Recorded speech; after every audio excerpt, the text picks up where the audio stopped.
ಕೆಡಿಸುವಂತ ಜನ ಹೆಚ್ಚಾಗ್ಯಾರ, ಬದುಕು ಹಾಳು ಮಾಡಬೇಕು ಅನ್ನುವಂಥ ಜನ ಹೆಚ್ಚಾಗ್ಯಾರ. ಮುಂಜಾನೆ ವಿಭೂತಿ ಹಚ್ಕೊಂಡು ಹೊರಗೆ ಹೊಂಟ್ರೆ ಹೊಂಟ ಬಸವಣ್ಣ ಹಂಡಿನ ಹೊಂಟ ಅಂತ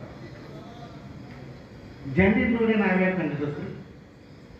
ಅಂಬೋರಿಗಲ್ಲಿ ಕೂಡಲ ಸಂಗನ ಶರಣರ ನಸನಿಗೆ ವಿಭೂತಿ ಶೃಂಗಾರ ಅಂತ ನಕೋತ ಮುಂದೆ ಹೋಗಿ ನಕೋತ ಮುಂದೆ ಹೋಗಿ ಜನರಿಗೆ ನೋಡಿದಾಗ ಏನು ಬಿಡ್ಲಾಕಾಯ್ತದೆ?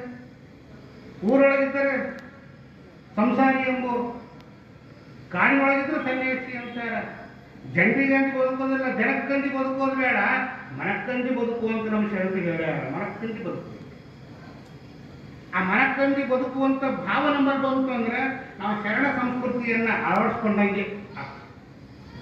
ಅದಕ್ಕೆ ಮುಂದುವರೆ ಹೇಳ್ತಾರೆ, ಗುರುವರ ಉಪದೇಶವೆಂಬ ಬೀಜವ ಬಿತ್ತಿ ಮೆರೆವ ಸಂಸ್ಕಾರವು ಸೃಷ್ಟಿಯ ಬಲದಿ ಅರಿವೆಂಬ ಪೈರನೆ ಬೆಳೆಸುತ್ತ ಮುಸುಗಿದ್ದ ದುರಿತ ದುರ್ಗುಣವನ್ನು ಕಳೆಯುತ್ತ ಪೈರನೇ ಕಳೆಯುತ್ತ ಗುರುವಿನ ಉಪದೇಶವನ್ನೇ ಕೇಳು.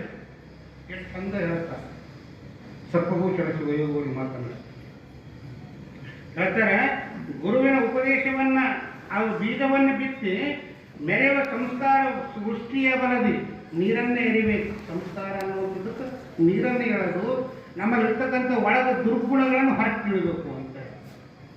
ನಾವೆಲ್ಲ ದುರ್ಗುಣ, ದುರಾಚಾರ, ಡಾಂಬಿಕತೆ ಇವೆಲ್ಲ ಮೈಗೂಡಿಸ್ಕೊಂಡು ಬದುಕ್ತಾರೆ. ನೌಟಂಗಿ ಅಂತೀವಲ್ಲ, ನೌಟಂಗಿ ತನವನ್ನು ಹಚ್ಕೊಂಡು ಬದುಕ್ತಾರೆ. ಅದಕ್ಕೆ ಶರಣ ಹೇಳ್ತಾರೆ, ಆ ಬದುಕು ಎಲ್ಲಿ ತನಕ ಮಾಡ್ತೀಯಪ್ಪ ನೀನು? ಎಷ್ಟು ದಿನ ಮಾಡಕ್ಕೆ ಸಾಧ್ಯ ಅದ? ಎಷ್ಟು ತಾಸು ಮಾಡಲಿಕ್ಕೆ ಸಾಧ್ಯ ಅದ? ಒಂದು ದಿನ ನಿನ್ನ ಮುಖ್ಯವಾದ ಗೊತ್ತೇ ಆಗ್ತದೆ. ಅದಕ್ಕೆ ಶರಣರು ಭಾಳ ಎಚ್ಚರಿಕೆ ಮಾತನ್ನು ಹೇಳ್ತಾರೆ. ಶರಣರ ಅಂತಿಮ ಗುರಿ ಏನು ಅಂದರೆ ವ್ಯಕ್ತಿ ಸಿದ್ಧಿ ಆಗಬೇಕು.